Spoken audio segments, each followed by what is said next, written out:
because we Yes. can't see anything. It's let the recording get started. Yes, the recording is getting started.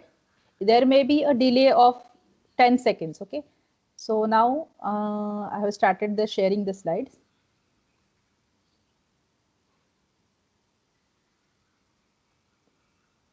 Just 10-15 seconds delay will be always there. Namaste, friends. So we are in the series of discussing or reviewing the Bhagavad Gita with the medical aspect. Today we will discuss about the spiritual anatomy and physiology in the Bhagavad Gita. Am I clear? Voice is clear? Can you see the slides? Anyone can answer. Yes, ma'am. Okay. Voice is clear, but I can't see Yes, yes. anything. Just take because others are able to see the slides. It may be the some disturbances at your end.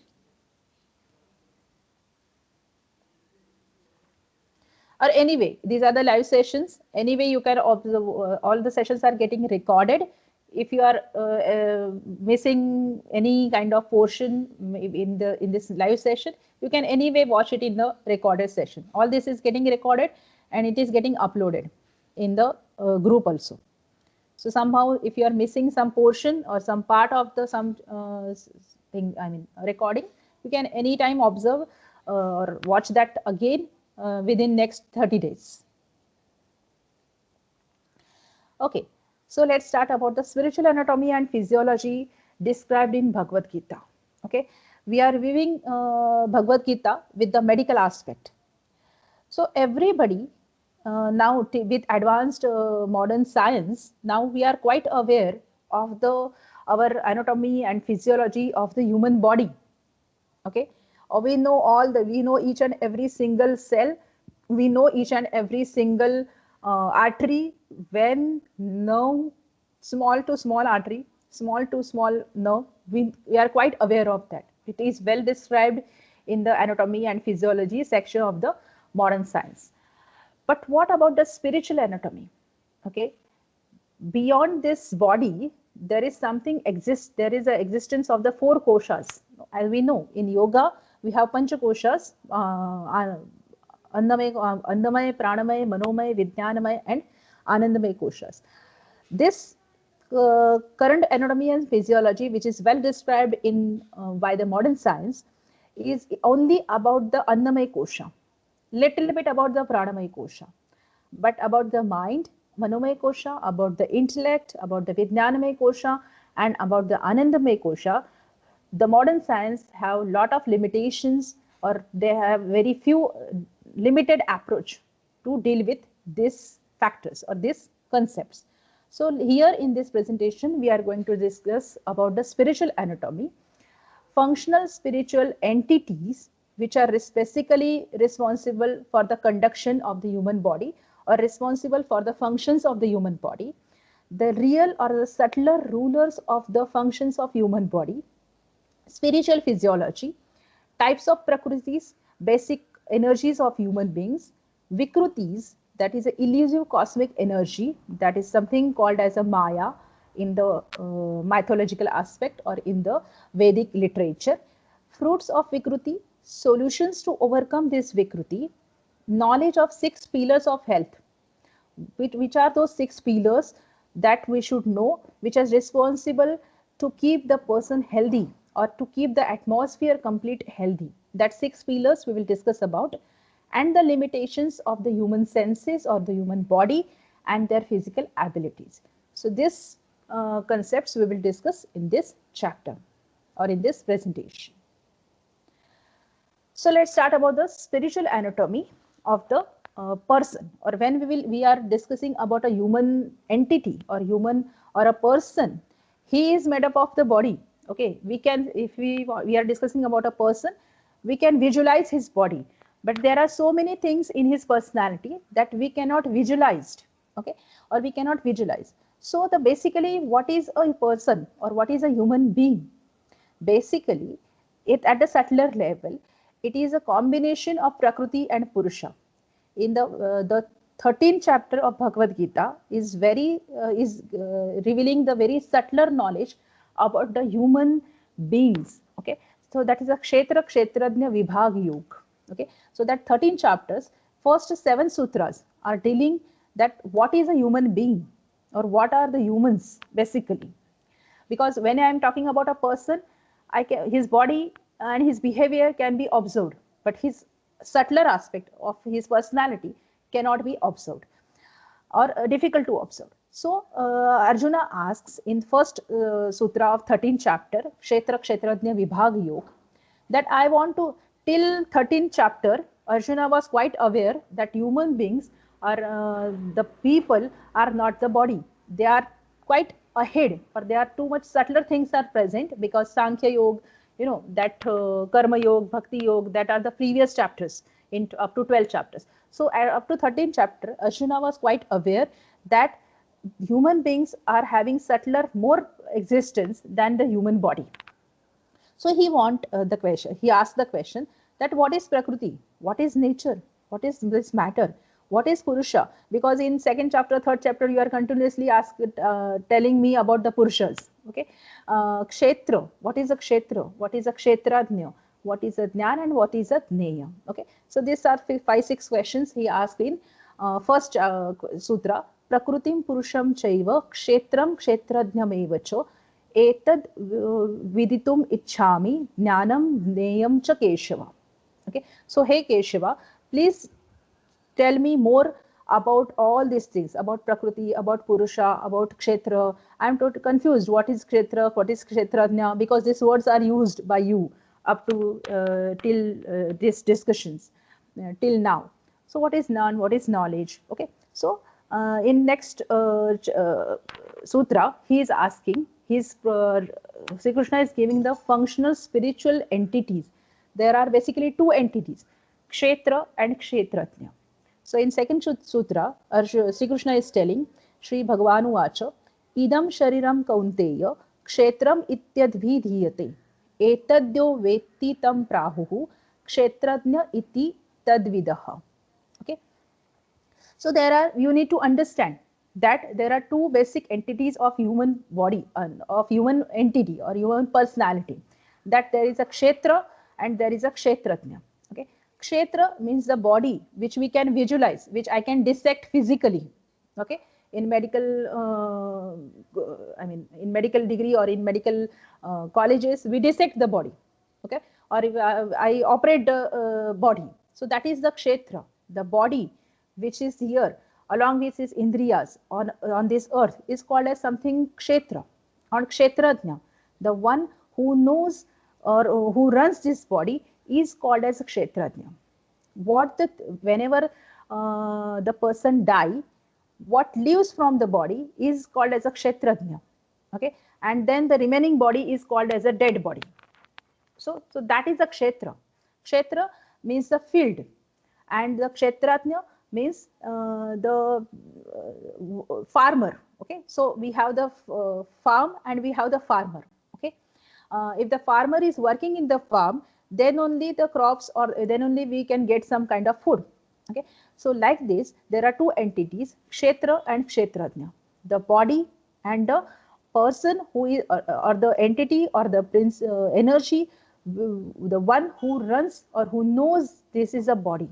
Okay, so and we are aware of all these things, but we keep on forgetting everything. So this is only the what we can say, these are the efforts to again regain your knowledge.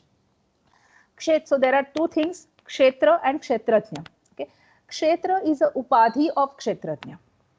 For example, I am Dr. Ruchira Rupesh Joshi.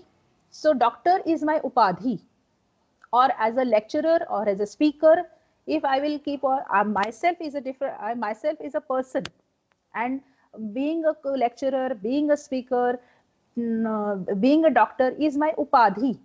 Okay, so that is something which I have adopted. I can stop my giving the lectures, I can stop treating the patients, and I can live my life without my medical degree, without my this kind of work. I will exist. Okay, so getting degree, getting a kind of personality is something called as a kshetra. Okay, so kshetra is a upadhi of a kshetrajna. For example, a particular gender. Gender is not my. I'm not a male or female. Basically, I'm an atma. Okay, I have adopted this gender. Age, no, I was 10-year-old, I was 20-year-old, I'm now 30, 40 years old, 50 years old. After a few years I will be 60, 70 years old. So these are all upadhis. Upadhis means external things which I will adopt or I have adopted. Races, communities, I belong to that community, I belong to this community. This everything is just the upadhis. Okay, so kshetra is also not only the human body. Kshetra is also these things: gender, age, race, community, or external, anything external thing which we adopt is called as a kshetra. But in kshetrajna always adopt all these things. Okay, he behave or he work on this in this on this earth with these upadhis, with this kshetra. Okay, so kshetra is body as well as all these upadhis also of the kshetrajna. Baddha jiva, okay, the people who are ignorant, who are not aware of this knowledge, who are bounded, can be called as a bounded atman, or who are lacking this knowledge, think that kshetra is me. I think initially, I think that I am a black person, I am a white person, I am a male, I am a female. These are the thought process or these are the thinking patterns of the Baddha Jiva. Okay, so bounded people or bounded Atman with limited, bounded by limited knowledge, they think that I am the Kshetra only. They completely forget the Kshetrajna. Okay, they are not totally aware of the Kshetrajna. And that is a big, this concept is very important to understand the physiology of cancer and autoimmune diseases. So that's why I'm more giving what we can say, expressing it more nicely, because this concept of kshetra and kshetrajna, if any person is aware of all these things, he can deal very easily with cancerous diseases or autoimmune diseases. So let us come to the point. There are two things, kshetra and kshetrajna. The bounded atman or the baddha jiva think that I am this body, I am this kshetra only, and whatever is good or whatever is enjoyable to this body, that things I have to do. Okay, and these people are desire driven people.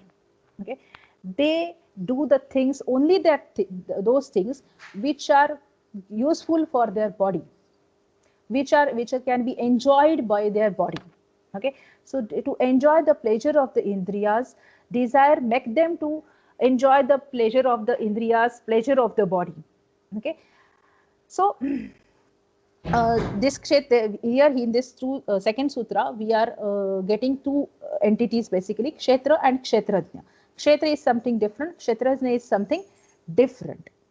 So verse 3 tells, I'm not able to give all the verses here because of so many reasons, but 13th chapter, 3rd sutra says that there are kshetrajnas in all the bodies. Okay, there is a God, we know this is a common concept, God is present in each and every one. But how? It is present in the form of kshetrajna. Even these kshetrajnas, verse 3 tells that this kshetrajna is also of two types. Okay, so basically there are three entities. Initially we came to know that kshetra is something different, kshetrajna is something different. Now kshetrajna is also divided into types, that is jivatma and paramatma. There are two kshetrajnas, there are two entities, so total there are three entities, two atmans, that is two kshetrajnas and one kshetra. Okay, so what are these two atman? Jivatma, that is the individual consciousness or individual soul, and Paramatma, supreme consciousness or supreme soul. Okay, so for example, we can get this concept very clear with the example. Okay, suppose there is always a kingdom or there is a area or there is a state in on this earth, and there is a farmer. Okay, there is a man or there is a farmer, and there are the third entity, that is, there is a king or ruler of the land is always present. If so, one thing is farm, that's a kshetra. Second thing is a farmer or a simple man, or and third entity is a king or ruler of the land. Okay, so if the king and ruler of the land will not provide some resources or want, I mean, the farm is ruled by two people, the farmer and the king also. Okay, so it's like this kshetra or this body or these upadhis are ruled by two kshetrajnas. That is, one is Jivatma, another is Paramatma. Okay, so this knowledge, we, by reviewing Bhagavad Gita or by reviewing other Vedic literature, we come to know this is the knowledge, basically the deeper or the subtler knowledge of the human being. To know the kshetrajna or Jivatma along with Paramatma in kshetra is the real knowledge of the human being. Okay, so I can explain with this another example also. There is a portrait, there is artist, and there is a art. Okay, so these three things are different. Portrait is can be called as a kshetra. Okay, artist can be called as a jivatma, or the person who is working directly for, to get the to manufacture or to draw the portrait. And art is something which is something called as it can be equal to a paramatma. Okay, so artist and art totally can give you the output called as a portrait. Jivatma or artist cannot work if he can forget his art. So many times it happens. If the person, the poets or the artists say, I'm not, the ideas are not getting clicked in my mind, how I should do my work. So what are these ideas? That is under the Paramatma. Okay. So there are three entities now. To summarize this, there is a kshetra, there is a body, there is a kshetrajna, there are kshetrajna called as Jivatma, who has limited authorities. Okay, and there is a Paramatma who has the final authority.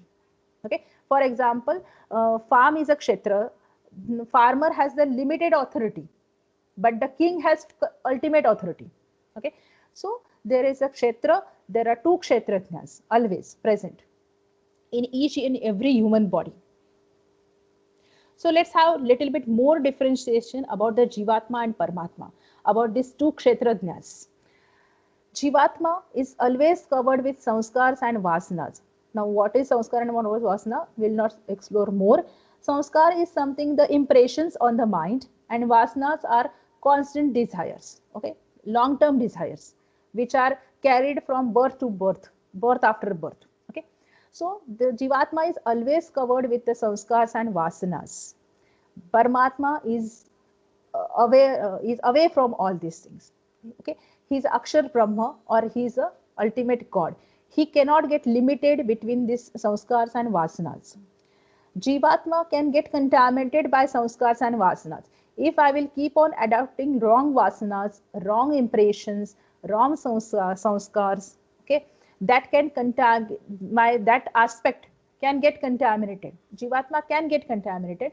Paramatma cannot get contaminated. He is a final authority. In this Chuta and Achyuta, these words you will find in Bhagavad Gita so many times. Chuta means which get deteriorated on the ladder of evolution. No, Atma can get deteriorated, sorry, Jivatma can get deteriorated in this ladder of evolution. Okay, one day I will have, one birth I can have a life of a human being. Next birth I can have a life of a donkey also. Next third birth I can have a life of a tiger also. So it keeps on deteriorating. Okay, the Jivatma keeps on oscillating or keep on traveling in different bodies. But Achyuta, the Paramatma, cannot be deteriorated. He knows his job. He knows it that Achyuta. That's why it is called as Achyuta. The word Chuta means who can slip on or who can deteriorate. Achyuta means who cannot deteriorate, or who it is not possible. The deterioration is not possible with that entity. In Jivatma is a secondary authority or secondary form. Paramatma is the highest form. Okay. Jivatma rules on kshetra and energies of the body, that is the prakriti of the body. Okay, it rules on kshetra, that is the body, and its energies, that are the prakrutis. Paramatma rules on kshetra along with the kshetrajna. Okay, it rules on the jivatma also. So Paramatma is a higher authority. In these concepts are not only described in Bhagavad Gita, these are described in Brahma Sutras as well as few Upanishads also. Brahma Sutras says that Dvaita, this Jivat, they describe Jivatma as a Dvaita or secondary ruler of the body. Paramatma is Advaita, that is a primary ruler of the body. Kathopanishad or Taittiriya Upanishad says that is a Vijnan, because the words are different in different scripts. Kathopanishad or Taittiriya Upanishad says that is a Vijnanamaya Kosha, because when we know Panchakosha model is driven from the Taittiriya Upanishad. So Kathopanishad, Taittiriya Upanishad describes this same Jivatma as a Vijnanamaya Kosha and Paramatma as Anandamaya Kosha. Okay, so this concept you will find in other scripts of the Indian wisdom also. So basically, we are concluding that Jivatma is a secondary ruler of the kshetra or body, and Paramatma is the highest ruler of the body or the kshetra. I will explain you how. You can, the people who are having medical background, they even so many people are aware of this. This is the best example or how there are Jivatma and Paramatma present. I will not accept only when, as the Bhagavad Gita is saying that there are two kshetrajnas and there are one kshetra. This is a live example, or this is a proof. These are the evidences that sorry.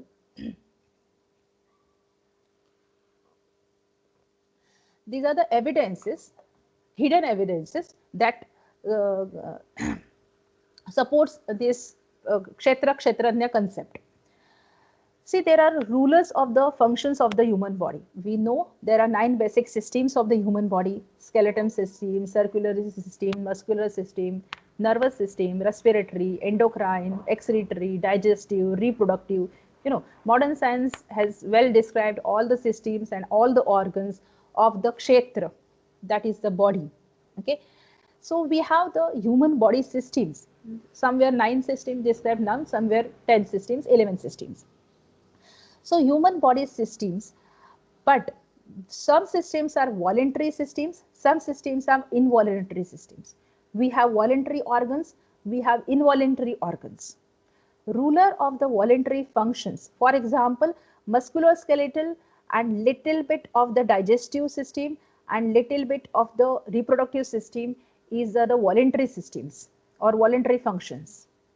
Other systems like cardiovascular, nervous system, respiratory system, part of a excretory system, 50% of the digestive system, 50% of the reproductive system also are involuntary functions. They are not, I can stop my hand, but I cannot stop my heart. I cannot stop my digestion. Even the voluntary control is very less. Involuntary functions are more in the human body or in the human aspect. Okay, so the ruler of the Jivatma is the ruler of voluntary functions. Okay, I can stop my musculoskeletal system. That is, this is a limited approach is provided to the Jivatma. Okay, so ruler of the voluntary function is the Jivatma. Jivatma can control his Jnanendriya, his Karmendriyas, and working and behavior and so many things. Okay, the ruler of the, who is the ruler of involuntary functions? Can we answer this question? Who decides that heart should be started and who decides that heart should be stopped? The depth reason, you know, medical doctors knows, medical graduates, what is the reason of the death? Cardiorespiratory arrest. How the heart decides, or how, when the cardiac functions stops? In bedridden patients, so many functions are so many vital functions or vital organs have deteriorated. No, we observe the so many patients that so many vital organs has started failing, but still heart is not stopped. Okay, so many times brain also stops functioning. For example, coma patients. No, the person, if the person is entering in the coma, the brain stops functioning, but the heart is functioning. That's why we cannot call that person dead. Okay, so who is the ruler of these involuntary functions? Who decides or who controls these functions?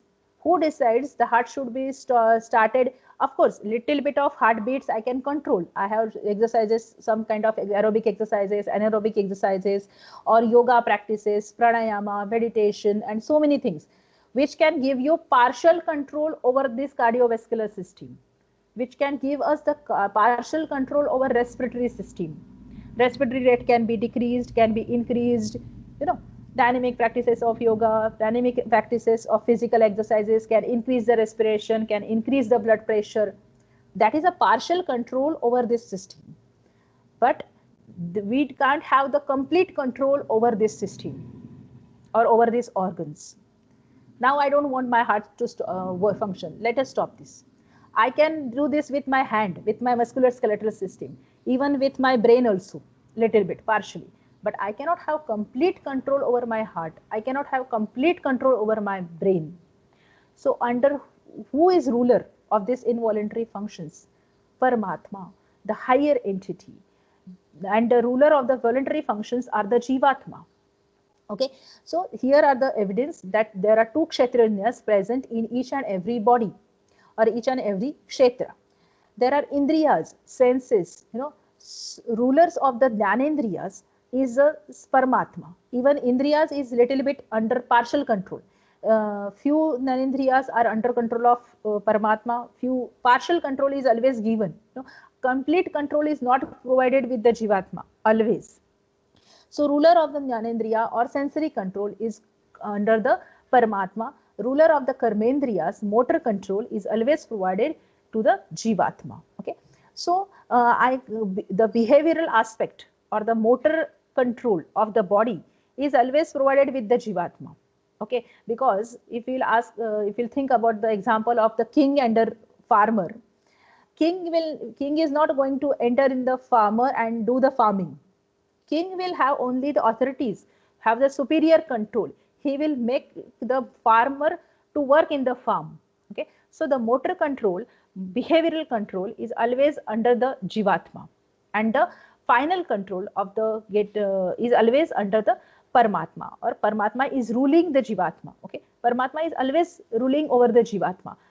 But the thing is that we forget or we completely neglect this Paramatma.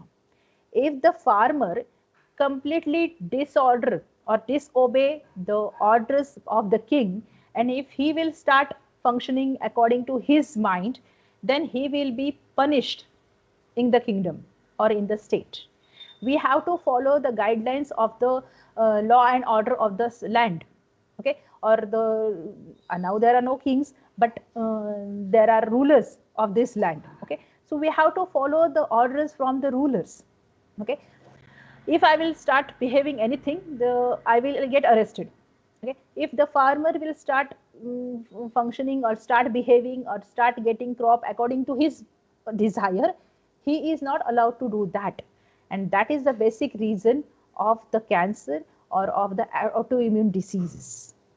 The farmer or the Jivatma have to follow the orders of the Paramatma. Farmer has to follow the order of the ruler to work in the farm, to work in the kshetra. Okay, so this concept is very important. Jivatma and Paramatma. Paramatma is a higher authority. Paramatma is a higher kshetrajna. He is giving orders to the Jivatma. And when Jivatma starts neglecting the order of the Paramatma, and for maybe for longer duration of time, Jivatma keep on neglecting the orders of Paramatma, that leads to the autoimmune disorders, or that leads to the cancerous disorders. Of course, some cancers are infectious also, but some cancers are not. I am talking about that non-infectious cancers. Okay, so here basically this spiritual anatomy or spiritual this knowledge has to be there, so that makes us easy to understand the basic physiology of some diseases like cancer and autoimmune disorders. Then coming to the spiritual physiology. Just a minute. Okay, so there are 2 slides only. then we will finish for today. Just now we discussed about the spiritual anatomy. Now we will discuss about the spiritual physiology. We came to know there are two kshetrajñas. One kshetrajña, that is a Paramatma, is the highest authority. That Paramatma gives the order to the Jivatma. Jivatma has the partial control also. He is also a authority, but he has the partial authority. And then these two Jivatma and these two kshetrajñas are ruling the kshetra or ruling the body. So, and this body, with the help of which concepts or with the help of which entities, these all functions are getting conducted. This is the spiritual Mahat Tattva. There are 24 Mahat Tattvas.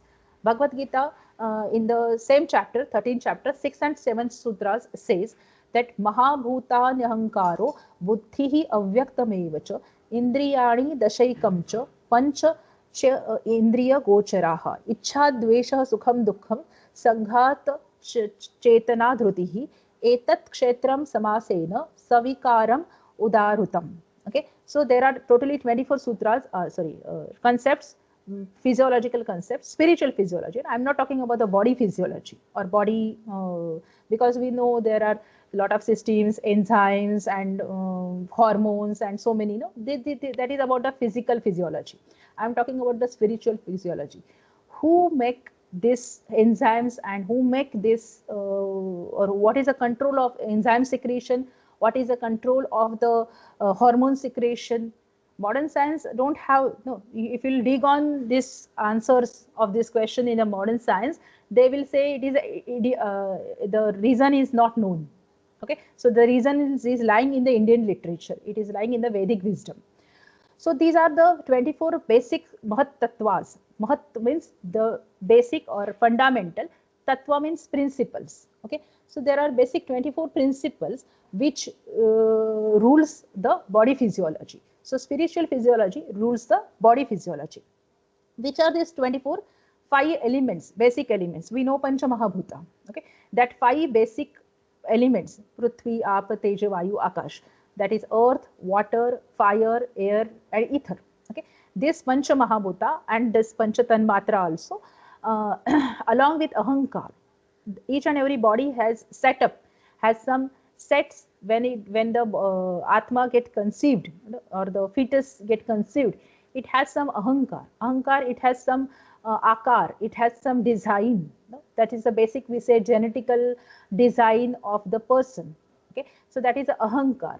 Intelligence, how to conduct that body, basically when the fetus, when the chromosomes, X and Y chromosomes get fused with each other, this Ahankar and intelligence get decided at that time only. That what will be the texture of this body, what will be the color of this body, what will be the height of this body, or physical aspects of the body. Okay, so this Ahankar and intelligence, this Mahat, and even Mahat also, the psychological aspect, which kind of person, psychological pattern this person will have. Okay, that is Mahat. Then 9 to 18, 10 sense organs. Okay, I'm just giving just to give the numbers, I've given the numberings. Next 10 are the sense organs. 11th organ is a mind. 24 next 5 are the sense objects, that are the padarthas of the 5 elements, that is a sound, touch, color, taste and smell. Okay, so that is the 5 padarthas of 5 Mahabhutas. There are, so like this, there are 24 elements or 24 principles, 24 Mahat Tattvas, 5 Pancha Mahabhuta, 6th one is Ahankar, 7th one is intelligence, 8th one is Mahat Chitta. Next 10 organs, that is, we know organs, Jnanendriya and Karmendriyas, that is nose, ears and so many things. Okay, and then the mind, it is 11 Indriyas. And then, because I'm not talking about the nose, I'm talking about the Ghanendriya, the respiratory center inside the brain. Okay, or maybe Indriyas. So these are 24 what we can say tattvas or principles which are responsible or which help to these two kshetrajñas to conduct the activities in the kshetras. Okay, so this along with this 24 sutras, the activity in the field or activity in the kshetra is continuously going on with the two kshetrajnas, and along with this 424 mahat tattvas. Now also I am talking, you are listening. Okay, you are listening with your ears, but you are listening uh, with your motor, sorry, with your uh, granendriya, or with your uh, sparshanendriya. Okay, you are, we get the senses with different sense organs as well as indriyas. Okay, so with whenever I'm talking, you are listening, all these principles are working parallelly or at a subtler aspect. Then coming to the prakrutis. Okay, Bhagavad Gita describes, after description of the kshetrajna and kshetra and physiological aspect of the human body, that is the 24 basic principles, mahat tattvas. After that, in fourth and fifth sutra of the seventh chapter, it comes towards the prakriti, it comes towards the energy, because body requires, or the kshetra requires the energy to do so many things. So which are those two, which are these energies, which are these prakrutis? Okay, there are two kinds of prakrutis, apara prakriti and para prakriti. Okay, in 13th chapter, kshetra kshetrajna vibhag yog, he is telling the jivatma and paramatma concept. In the 7th chapter only, he is telling the same concept in the different words, that is a prakriti.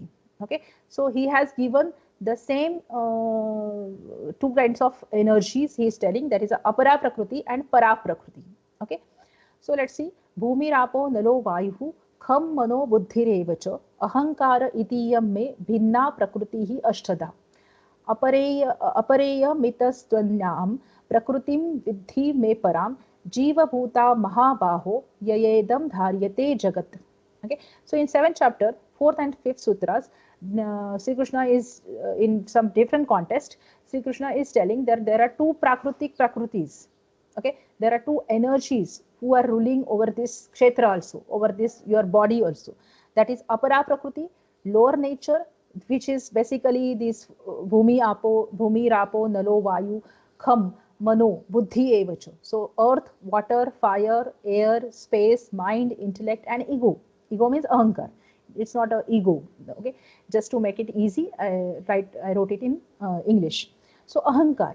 So apara prakriti, these are the lower form or lower nature, and para prakriti, which is a higher form, the fundamental life principles in the form of jivatma. Okay, so under this jivatma, under this para prakriti, there are apara prakritis. Okay, there are physical energies which is consisting of these elements: earth, water, fire, air, intellect, and ego. So we can summarize that there is Paramatma. Under the Paramatma, Jivatma works. Under Jivatma, the Mahat Tattvas functions according to the basic plan or divine plan.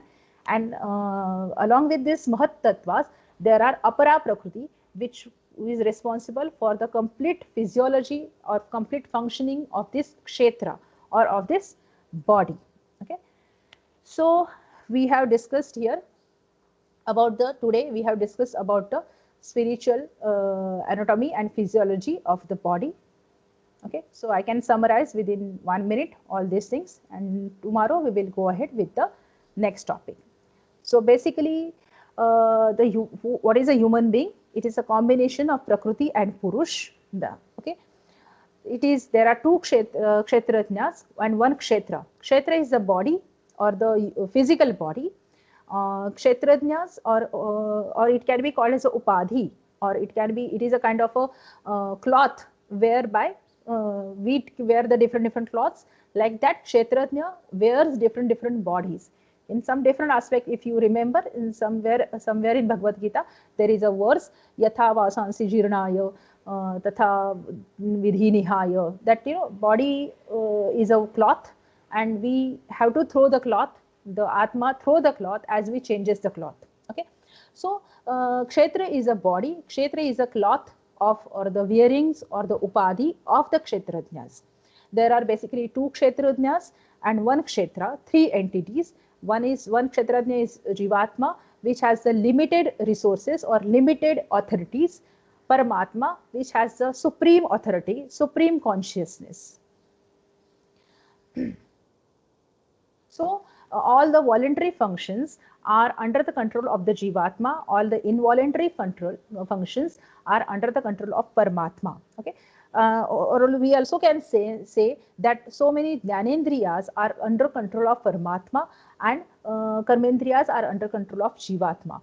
When we are talking about Indriyas, there are partial authorization. Partially Paramatma is having the authority, partially Jivatma is having the authority.